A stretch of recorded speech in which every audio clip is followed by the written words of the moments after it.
So यदि तपाईहरु पनि 15 to 25 इयर्सको हुनुहुन्छ अनि यो फाइनान्समा चाहिँ तपाईले स्ट्रगल गरिराख्नु भएको छ भने तपाईले पक्कै पनि यो 5 वटा मिस्टेक गरिराख्नु भएको छ। सो मिस्टेक नम्बर 1 मा चाहिँ spending everything what you have earn. So let's चाहिँ तपाईको एउटा जब छ, त्यहाँबाट तपाईको इन्कम आउँछ अनि तपाईको स्पेन्डिङ पनि त्यति नै जाडो हुन्छ जति नै जाडो तपाईको स्यालेरी आएको थियो। सो यसको सल्युसन चाहिँ के हुन्छ भन्दा तपाईको स्यालेरी आउँदा बित्तिकै तपाईले 10 to 20% तपाईले इन्भेस्टिङ कि त सेभिङ्समा हालिहाल्नु पर्छ। अरु केही पनि नगरिकन 10 to 20% तपाईले सेभिङ्समा हालिहाल्नुस् के। फर एक्जाम्पल लेट्स चाहिँ मलाई एउटा टी-शर्ट चाहिरहेछ भने चाहिँ त्यो चाहिँ सेकेन्ड अप्सनमा आउँछ। पहिला सुरुमा चाहिँ तपाईले के गर्नुस् भन्दा तपाईले आफ्नो फ्युचर सेल्फलाई चाहिँ पे गर्नुस्, त्यसपछि चाहिँ what you want. So mistake number 2 मा चाहिँ buy things to impress other people. For example अहिलेको जेनेरेसनमा कस्तो छ भन्दा आइफोन 16 लन्च हुन पाएको छैन, मान्छेहरूले पहिले प्री बुकिङ गर्छन्। किन? इम्प्रेस गर्नलाई के, अरूलाई देखाउनको लागि कि म रिच हुँ। सो अहिलेको जेनेरेसनमा मान्छेहरू ब्रोक किन छन् भन्दा यही सेम रुल एप्लाई गरेर। सो यसको सल्युसन चाहिँ के हो भन्दा म्याक्सिमम तपाईले 2 विक्स चाहिँ वेट गरेर हेर्नुस् त्यो प्रडक्ट ठिक छ कि छैन, तपाईको लागि कतिको चाहिरहेछ, एकदमै हेल्पफुल छ कि छैन, मलाई चाहिरहेको छ कि छैन, वान्ट हो कि निड हो, त्यही अनुसार चाहिँ तपाईले बल्ल किन्नु होला। तर wait 2 weeks. So mistake number 3 मा चाहिँ savings money but doing nothing. So for example let's चाहिँ तपाईसँग अहिले 10,000 युरो छ, अब के त व्हाट्स नेक्स्ट। मैले त्यो सेभिङ्समा राख्नु भन्दा चाहिँ मैले केही न केही मैले बिल्डिङ गर्न ट्राई गर्दै। For example starting a new business, investing, real एस्टेटमा money investment. So for example यदि तपाईँले इन्भेस्टिङ गर्नुभएको छ भने त डबल हुने चान्स धेरै हाई हुन्छ। यदि तपाईँले सेभिङ्समा मात्र राख्नु भएको छ भने त सेभिङ्समै हुन्छ, त्यो पनि तल रेटमा जान्छ। सो मिस्टेक नम्बर 4 भनेको चाहिँ depending on their job. So अहिलेको जेनेरेसनमा के छ भन्दा यतिको हामीले कम्फर्ट पाइरहेछौँ कि त्यो हामीले अरू थिङ्कै गर्न पाइरहेको छैनौँ कि जबभन्दा बाहिर। फर एक्जाम्पल यदि तपाईँको लेट्स चाहिँ तपाईँको 1 इयरको कन्ट्र्याक्ट छ भने चाहिँ अब तपाईँ त्यो एउटा कम्फर्ट जोनमा तपाईँ घुसिसक्नु हो क्या, तपाईँलाई न केही डर छ त्यसले निकाल्छ भन्ने होइन। त्यो तपाईँ एउटा फर एक्जाम्पल एउटा त्यो फिक्स लुपमा चाहिँ फसिसक्नु।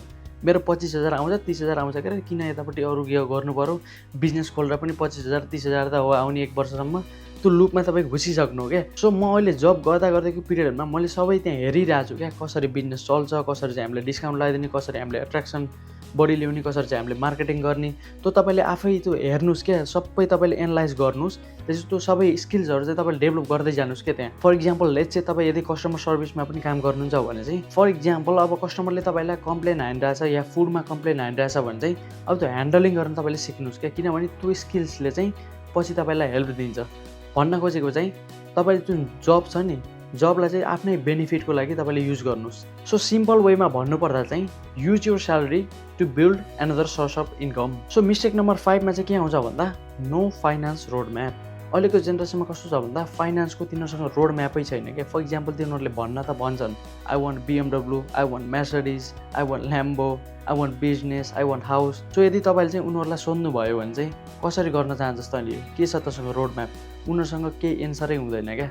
So I want you to focus on building a road map rather than focusing on the goal क्या। सबैभन्दा सुरुमा चाहिँ तपाईँले रोड म्यापमा फोकस गर्नुहोस्। फर एक्जाम्पल मैले तपाईँलाई एउटा सल्युसन दिन्छु, मैले चाहिँ त्यहाँ कसरी गएँ। सो स्टेप 1 मा चाहिँ फाइन्ड जब। सो स्टेप 2 मा चाहिँ save that money. So step 3 चाहिँ build a skill or business. Step 4 मा चाहिँ grow that business. So step 5 मा चाहिँ buy the thing what you want.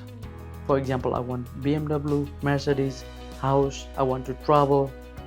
यो बल्ल लास्टमा आयो क्या। भन्न खोजेको तपाईँले रोड म्याप क्रिएट गर्नुहोस् rather than focusing on the BMW and Lamborghini. So आजको लागि भिडियो यति नै हो। सो तपाईँहरूलाई मैले सिम्पल वेमा के बुझाउन चाहन्छु भन्दा सो यदि तपाईँहरू चाहिँ 15 to 20 इयर्सको हुनुहुन्छ भने चाहिँ तपाईँले स्किल डेभलपमेन्टमा वर्क गर्नुहोस्। तपाईँसँग जति धेरै स्किल्स हुन्छ नि तपाईँलाई त्यति नै धेरै अपर्च्युनिटिजहरू पाइन्छ। So build new skills and work on yourself. अनि तपाईँले चाहिँ भिडियोजहरू सिर्फ तपाईँले वाच नगर्नुहोस् क्या। तपाईँले यहाँसम्म हेरिराख्नु भएको छ भने चाहिँ don't just watch the videos क्या। तपाईँले भिडियोज वाच गरेर तपाईँले केही पनि बेनिफिटै छैन क्या। के गर्नुहोस् भन्दा कापीमा लेख्नुहोस्, रोड म्याप बनाउनुहोस् होइन, जस्ट जर्नलिङ गरेर पनि हुन्छ क्या। तपाईँले त्यो मैले भनेको कुरा सबैले तपाईँले लाउनुपर्छ भन्ने पनि छैन क्या। अब मबाट चाहिँ तपाईँले आज के सिक्नुभयो त, अहिले यो भिडियो तपाईँले 10 मिनट त्यहाँ इन्भेस्ट गर्नुभयो भने त तपाईँले आफ्नो लाइफको त यहाँबाट तपाईँले एउटा सानो कुरा के सिके पनि नि तपाईँले लेख्नुहोस् क्या। आजको लागि भिडियो यति नै हो। Thank you very much for watching this video till end. Till then, take care and goodbye.